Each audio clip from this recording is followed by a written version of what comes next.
సేంద్రియ ఆహారానికి రోజు రోజుకి డిమాండ్ పెరుగుతోంది. కెమికల్ ఫుడ్ కు గుడ్ బై చెప్తున్నారు జనం. నగరవాసుల్లో ఆర్గానిక్ ఫుడ్ పై అవగాహన పెరుగుతుండటంతో సిటీలో ప్రత్యేకంగా టిఫిన్ సెంటర్స్ పెరిగాయి. దాంతో మిల్లెట్స్ తో తయారు చేసే టిఫిన్స్ కోసం నగరవాసులు క్యూ కడుతున్నారు. సిటీలో జనానికి ఆరోగ్యంపై శ్రద్ధ పెరుగుతోంది. ఇప్పుడు తింటున్న ఆహారం అంతా కెమికల్స్ మయం కావడంతో వాటిని దూరం పెట్టి సేంద్రియ ఆహారంపై నగరవాసులు ఆసక్తి చూపిస్తున్నారు. సిటీలో ప్రస్తుతం ఆర్గానిక్ టిఫిన్స్ కి డిమాండ్ బాగా పెరిగిందంటున్నారు వ్యాపారులు.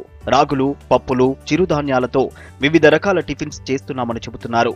ఎన్నో ఏళ్ల నుంచి బిజినెస్ చేస్తున్నా అప్పటికన్నా ఇప్పుడు చాలా వెరైటీలు అందుబాటులోకి తెచ్చామంటున్నారు. రేట్లు కూడా 40 నుంచి 50 రూపాయల వరకు ఉన్నాయి. ఉదయం సాయంత్రం బిజినెస్ చేస్తున్నామని ఎక్కువగా ఉద్యోగులు వస్తుంటారని చెప్పారు. మిల్లెట్ దోశ అని దాంట్లో రాగులు, జొన్నలు, కొర్రలు 6 రకాల ఐటమ్స్ ఉంటాయి.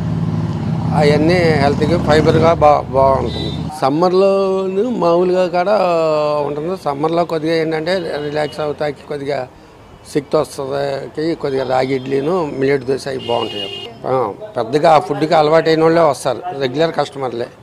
ఇంకా ఇప్పుడు కొద్దిగా వచ్చే కొత్త యువతరం వాళ్ళు కూడా వస్తూ ఉంటాయి. ఫాస్ట్ ఫుడ్ అవి లేకుండా ఉంటే హెల్తీగా బాగుంటుంది. ఆర్గానిక్ టిఫిన్స్ తినేందుకు జనం ఇష్టపడుతున్నారు. రాగి ఇడ్లీ, వడ, మిల్లెట్స్ దోశ, ఊతప్ప ఎక్కువగా తింటున్నారు. నార్మల్ టిఫిన్స్ తో పోలిస్తే ఆర్గానిక్ ఫుడ్స్ టేస్ట్ చాలా బాగుందంటున్నారు జనం. కెమికల్స్ ఫుడ్ తింటే రోగాలు వస్తాయని హాస్పిటల్స్ చుట్టూ తిరగడం కంటే హెల్దీ ఫుడ్స్ తినడం బెటర్ అంటున్నారు. ప్రతిరోజు ఇక్కడ ఎమరాల్డ్స్లో వచ్చేసి నేను దేశీ ఆవు పాలను తీసుకెళ్తున్నాను. మా చిన్న బాబుకి హెల్దీ పరంగా బాగుంటుంది. అలాగే ఈ రాగి సంకటి, మిల్లెట్స్ ఎలాంటివి అయితే ఉన్నాయో అవి ఎప్పటి నుంచో పూర్వకాలంలో వాడుతున్న వాళ్ళు.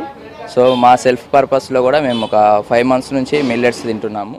మారుతున్న కాలంతో పాటు ప్రతి ఒక్కరూ తినే తిండిపై శ్రద్ధ చూపిస్తున్నారు. ప్రస్తుత పరిస్థితుల్లో సేంద్రియ ఆహారమే మంచిదంటున్నారు డాక్టర్లు.